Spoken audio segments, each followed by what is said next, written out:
بسم اللہ الرحمن الرحیم۔ کتاب العلم شروع کرتے ہیں۔ اس کتاب کے اندر ہم علم کی فضیلت کے بارے میں یا پھر علم کی فرضیت کے بارے میں احادیث پڑھیں گے۔ تو آج پہلی حدیث پاک پڑھتے ہیں۔ بسم اللہ الرحمن الرحیم۔ عن حماد عن ابی وائل عن عبداللہ رضی اللہ تعالی عنہ۔ حماد سے روایت ہے، وہ حماد ابو وائل سے روایت کرتے ہیں، اور ابو وائل حضرت عبداللہ رضی اللہ تعالیٰ عنہ سے روایت کرتے ہیں کہ نبی کریم صلی اللہ علیہ وسلم نے فرمایا، طلب العلم فریضۃ علی کل مسلم۔ علم کو طلب کرنا ہر مسلمان پر فرض ہے۔ ٹھیک ہے، آسان سی حدیث پاک ہے۔ اسی طرح اسی متن کے ساتھ دوسری حدیث پاک ہے، صرف اس کی سند چینج ہے۔ ان ناصح ان یحییٰ ان ابی سلمۃ۔ ناصح سے روایت ہیں، وہ حضرت یحییٰ سے روایت کرتے ہیں، اور حضرت یحییٰ ابو سلمہ سے روایت کرتے ہیں، اور ابو سلمہ یہ حضرت ابو ہریرہ رضی اللہ تعالیٰ عنہ سے روایت کرتے ہیں۔ حضرت ابو ہریرہ رضی اللہ تعالیٰ عنہ فرماتے ہیں کہ نبی کریم صلی اللہ علیہ وسلم نے فرمایا، طلب العلم فریضۃ علی کل مسلم۔ علم کو طلب کرنا ہر مسلمان پر فرض ہے۔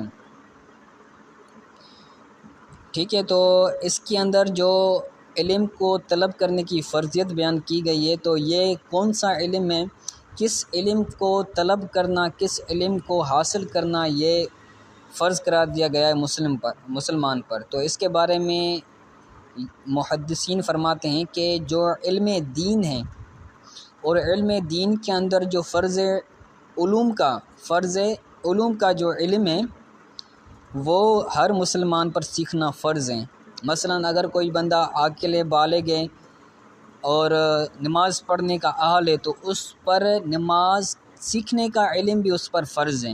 اسی طرح اگر کوئی بندہ شادی کرنے کا اہل ہے، تو اس پر شادی کے مسائل، طلاق کے مسائل وغیرہ سیکھنا یہ بھی اس پر فرض ہیں۔ تو یہ فرض علوم کے اندر جو چیزیں بندے پر لازم ہوتی ہیں، تو وہ تمام کی تمام سیکھنا مسلمان پر فرض ہے، اور اس کی فرضیت اس حدیث پاک سے ثابت ہیں۔ اور اسی متن کے ساتھ ایک دوسری حدیث پاک بھی بیان کی جاتی ہے کہ طلب العلم فریضۃ علی کل مسلم و مسلمۃ۔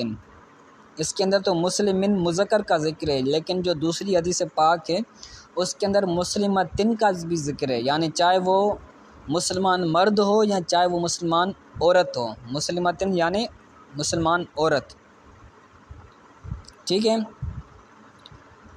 تو ٹائم پورا ہو گیا ہے۔ آپ ان دو حدیثوں کو اور ان کا جو مطلب ہے آپ اس کو اچھی طرح سے سمجھیں، اور اس کی آگے جو حدیثیں پاک آ رہی ہیں، تیسری حدیث اور یہ چوتھی حدیث، اور اسی طرح یہ پانچویں حدیث، ان کا آپ نے عبارت بھی تیار کرنی ہے، اور عبارت تیار کرنے کے ساتھ ساتھ آپ نے جو الفاظ آ رہے ہیں ان کی معانی بھی آپ نے منجد کے اندر دیکھنی ہے۔ صحیح ہے، تو انشاءاللہ تعالیٰ آپ سے اس کے بارے میں پوچھا جائے گا، اور کوشش ہوگی کہ آپ سے یہ پڑھایا جائے۔